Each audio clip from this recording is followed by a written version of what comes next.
بسم اللہ الرحمن الرحیم۔ میرا نام عرفان محمود برق ہے اور میں نے ایک قادیانی گھرانے میں آنکھ کھولی۔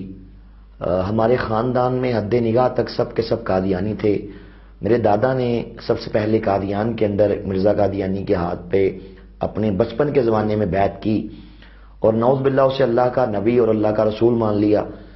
اس کے بعد ہماری پوری نسل جو ہے وہ ایک بھیڑ چال چلتے ہوئے قادیانیت کے اندھے کنویں میں گرتے چلے گئے۔ کسی نے کوئی تحقیقات نہ کی، کسی نے کوئی ریسرچ نہ کی، کچھ پڑھا نہ، جسٹ اس لیے قادیانی ہوتے چلے گئے کہ ان کے بڑے یعنی کہ میرے دادا نے اس کو قبول کیا۔ تو میں نے بھی اسی مذہب کے اندر آنکھ کھولی، پلا بڑھا۔ یہ رب کائنات کا مجھ پہ خاص فضل و کرم ہوا کہ الحمدللہ اس نے مجھے ہدایت کے موتی عطا فرما دی اور میں نے قادیانیت کے بارے میں باقاعدہ تحقیقات کی، ریسرچ کی، قادیانیت کی کتابوں کو پڑھا، مرزا قادیانی کے کفریہ عقائد و نظریات خیالات کو پڑھا۔ اللہ پاک کے کرم سے الحمدللہ میری آنکھیں کھل گئیں اور میں نے فتنہ مرزائیت پر کروڑہا لعنتیں بھیج کر الحمدللہ سچے دین اسلام کو قبول کر لیا۔ اس حوالے سے کچھ خوابوں کے ذریعے سے بھی مجھے اشارے ملے کہ میں نے ایک بار بچپن میں خواب دیکھا کہ نبی پاک صلی اللہ علیہ وسلم ہمارے محلے میں تشریف لاتے ہیں تو پھل تقسیم فرما رہے ہیں، تو سب کے گھروں میں کریم آقا تشریف لے جاتے ہیں لیکن قادیانیوں کے گھر میں نہیں جاتے، قادیانیوں کا بائیکاٹ کر دیتے ہیں۔ تو میری طرف دیکھ کے سرور کائنات صلی اللہ علیہ وآلہ وسلم آپ تبسم فرماتے ہیں، مسکراتے ہیں۔ الحمدللہ اس کے بارے میں بعد میری آنکھ کھل جاتی ہے۔ پھر کچھ عرصے بعد جب تحقیقات کرتا ہوں تو اس خواب کی تعبیر کو پا لیتا ہوں کہ نبی کریم صلی اللہ علیہ وسلم جو ہیں وہ قادیانیوں کے گھر میں کیوں نہ گئے۔ الحمدللہ اسلام قبول کیا، اس کے بعد محنت شروع کی، اپنے گھر میں محنت کی۔ میری والدہ محترمہ مرحومہ انہوں نے الحمدللہ اپنی وفات سے 1.5 ماہ قبل انہوں نے قادیانیت کو چھوڑ دیا اور سچے دین اسلام کو قبول کر لیا۔ پھر ایک بھائی وہ مسلمان ہوا، پھر دوسرے بھائی نے وتھ فیملی اسلام قبول کیا، پھر تیسرا بھائی الحمدللہ وہ وتھ فیملی مسلمان ہوا۔ اب تک ہمارے خاندان کے 36 سے زیادہ افراد فتنہ مرزائیت پہ لعنتیں بھیج کر الحمدللہ دار اسلام میں داخل ہو چکے ہیں۔ اللہ پاک کا کرم کہ 1.5 سال قبل میرے والد صاحب نے، نذیر احمد صاحب نے بھی مرزائیت کو چھوڑ دیا، الحمدللہ اسلام قبول کر لیا۔ ابھی چند ہفتے پہلے میرے فادر لا میرے سسر عبدالقیوم بٹ صاحب جو کہ قادیانیوں کے پورے پاکستان کے بڑے مشہور لائر ہیں، عبدالقیوم بٹ، تو انہوں نے بھی الحمدللہ یہ 2-3 ہفتے پہلے مرزائیت پہ باقاعدہ لعنتیں بھیجی اور سچے دین اسلام کو آپ نے بھی قبول کر لیا۔ میری تصنیف قادیانیت اسلام اور سائنس کے کٹہرے میں جو پوری دنیا میں پہنچی، اس کی انگلش میں بھی ٹرانسلیشن ہوئی، پہلے انڈیا میں ہوئی پھر پاکستان میں ہوئی۔ گورنمنٹ آف پنجاب کے سینئر سیکرٹری محترم احمد علی ظفر صاحب انہوں نے اس کی انگلش میں ٹرانسلیشن کی، پوری دنیا میں یہ بک پہنچی اور الحمدللہ ہزاروں قادیانی یہ بک پڑھنے کے بعد اسلام قبول کر چکے ہیں۔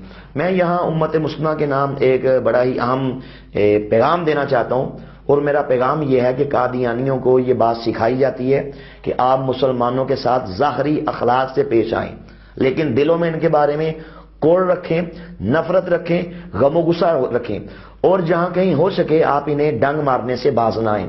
یہ بات بڑی ہی اصولی اور بڑی ہی طے شدہ ہے کہ جو شخص نبی پاک صلی اللہ علیہ وسلم کا لحاظ نہیں کرتا، جس کی ڈائری میں، جس کے ذہن میں اللہ اس کے رسول کا لحاظ نہیں ہے، جو اللہ اس کے رسول کی شان میں گستاخی کرتا ہے، معاذ اللہ ان کی شان میں نازیبا کلمات کہتا ہے، وہ کبھی بھی امت مسلمہ کا خیر خواہ نہیں ہو سکتا، وہ کبھی بھی مسلمان کے ساتھ اخلاق سے پیش نہیں آ سکتا۔ یہ صرف ان کا جعلی، بناوٹی اور یہ دکھاوے کا اخلاق ہے جس کا حقیقت سے دور کا بھی تعلق نہیں ہے۔ میں اس پہ اپنا ایک گھر کا ذاتی واقعہ عرض کرنا چاہتا ہوں کہ قادیانی ظاہری طور پہ کیا ہیں اور پوشیدہ باطنی طور پہ مسلمانوں کے بارے میں یہ کیا، ان کے ویوز کیا ہیں۔ میرے بچپن کے زمانے میں ایک بار ہمارے گھر کے اندر میرے دادے کا ایک مسلمان مہمان اس سے ملنے کے لیے آیا، گرمیوں کا مہینہ تھا، تو مجھے میرے دادے نے کہا کہ آپ دادی سے جا کے کہو کہ ایک غیر احمدی ایک مسلمان مہمان ملنے کے لیے آیا ہے، اسے کہو کہ شربت بنائے، اور مجھے قریب کر کے میرے کان میں کہا کہ اسے کہنا کہ شربت کے اندر وہ چیز بھی شامل کرے۔ جب میں دادی کے پاس پہنچا، جا کے یہ دادا جان کا یہ میسج دیا، تو میری دادی نے گلاس کے اندر شیزان کا شربت حل کیا، شربت مکس کیا، بنایا، تو جب شربت بن گیا تو انہوں نے مجھ سے چھپانے کی کوشش کی اور منہ سائڈ پہ کر کے شربت کے گلاس کے اندر تھوک دیا. مجھے بڑا دھچکا سا لگا. میں نے کہا دادی آپ نے یہ کیا گندی حرکت کی ہے کہ شربت کے اندر آپ نے تھوک کو شامل کر دیا. تو دادی نے مجھے ڈانٹا اور کہا کہ اس بات کا کسی سے ذکر مت کرنا, تمہیں نہیں پتا, ابھی تم چھوٹے ہو. یہ جو مسلمان ہے نا, یہ آج کے دور کے اللہ کے نبی اور اللہ کے رسول مرزا قادیانی کو نہیں مانتے, اس لیے ہم ان سے نفرت کا, غم و غصے کا اظہار ہم یوں کرتے ہیں کہ ان کے کھانوں کے اندر, ان کے پانیوں کے اندر ہم معاذ اللہ غلاظت بھی ڈالتے ہیں, پیشاب بھی ڈالتے ہیں اور تھوک بھی ڈالتے ہیں, اور ایسا کرنے سے ہمیں روحانی طور پہ بڑی تسکین ملتی ہے. یہاں میں آپ کو ایک اور قادیانیوں کا ایک بہت ہی خطرناک طریقہ واردات وہ بتانا چاہتا ہوں. قادیانی عموماً مسلمانوں سے یہ کہتے ہیں کہ جو کلمہ تم پڑھتے ہو لا الہ الا اللہ محمد رسول اللہ, تو وہی کلمہ ہم بھی پڑھتے ہیں. تم بھی نمازیں پڑھتے ہو, روزے رکھتے ہو, اچھے کام کرتے ہو, ہم بھی کرتے ہیں. تو یہ علماء اور جو مولوی ہیں, یہ جو مفتی ہیں, یا جو گورنمنٹ آف پاکستان ہے, جو آئین کے اندر جو یہ چیز شامل کی گئی کہ قادیانیوں کو کافر کہا جاتا ہے, یہ بالکل جھوٹ ہے, یہ بالکل غلط ہے. یہ ہم پہ خام خواہ کا ہمیں یہ کافر بنانا چاہتے ہیں جبکہ ہم مسلمان ہیں. میں اس میں قادیانیوں کی ایک بڑی ہی اہم ان کی یہ جو طریقہ واردات ہے مسلمانوں کو قریب کرنے کا, یہ جو ان کی پریچنگ ہے, اس کے ذریعے سے یہ مسلمانوں کو تاثر دیتے ہیں کہ ہم تو مسلمان ہیں. میں اس کو واضح کرنا چاہتا ہوں کہ قادیانی جو ہم مسلمان کلمہ پڑھتے ہیں, قادیانی وہ کلمہ نہیں پڑھتے. کلمے کے الفاظ یہی پڑھتے ہیں, لیکن ان کا یہ عقیدہ ہے کہ نعوذ باللہ محمد صلی اللہ کے 2 جنم ہوئے. ایک بار آپ عرب میں آئے, دوسری بار جب اللہ نے دیکھا کہ اس دنیا کے اندر فسق و فجور کی بڑی آندیاں چل رہی ہیں, ہر طرف نفسا نفسی ہے, ہر طرف اضطراب ہے, بے چینی ہے, تو اللہ کو دنیا پہ ترس آیا اور نعوذ باللہ اللہ نے محمد رسول اللہ کی روح نکال کے قادیان کے اندر نعوذ باللہ مرزا قادیانی کے اندر داخل کر دی. آپ مرزا قادیانی کی کتاب پڑھیں, خطبہ لہامیہ, اس کے اندر اس نے واضح طور پہ لکھا کہ معاذ اللہ, بلکہ یہاں تک لکھا کہ جو میری روحانیت ہے, میں بھی دنیا میں محمد بن کے آیا, لیکن مجھ محمد کی روحانیت پہلے والے محمد کی روحانیت سے نعوذ باللہ زیادہ اکمل, اشد اور زیادہ بڑھ کے اور زیادہ اعلیٰ ہے نعوذ باللہ. تو مرزائیوں کی ایک بڑی مشہور کتاب ہے کلمۃ الفصل, مرزا قادیانی کا بیٹا مرزا بشیر احمد ہے, اس نے یہ کتاب لکھی. اس کے اندر اس نے یہ صفحہ 158 پہ اس حقیقت کو بیان کیا.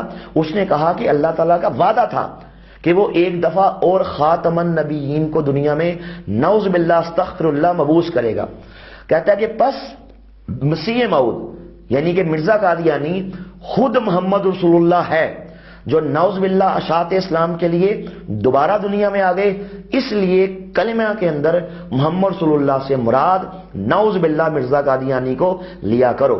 تو یہ ہے قادیانیت کی حقیقت, یہ ہے ان کا اصل چہرہ, یہ ہے ان کی اصل کرتوت کہ جو معاذ اللہ یہ ہیں کائنات کے بدترین کافر, لیکن خود پہ اسلام کی ملمہ سازی کر کے, خود کو مسلمان ظاہر کر کے یہ امت مسلمہ کا ایمان خراب کرتے ہیں, ان کا ایمان برباد کرتے ہیں. تو میں مسلمانوں کے نام یہی میسج دینا چاہتا ہوں کہ آپ قادیانیوں کا مکمل بائیکاٹ کریں.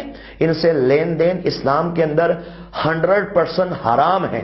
قادیانیوں سے کسی قسم کے لین دین نہیں ہو سکتے. ان کے گھروں کا کھانا مت کھائیں, یہ آپ کو کھانے کے نام پہ غلاظت کھلا رہے ہیں. میں گھر کے بیدی کی حیثیت سے, سابق قادیانی کی حیثیت سے یہ ساری امت مسلمہ کو یہ پیغام دے رہا ہوں. جزاکم اللہ خیر.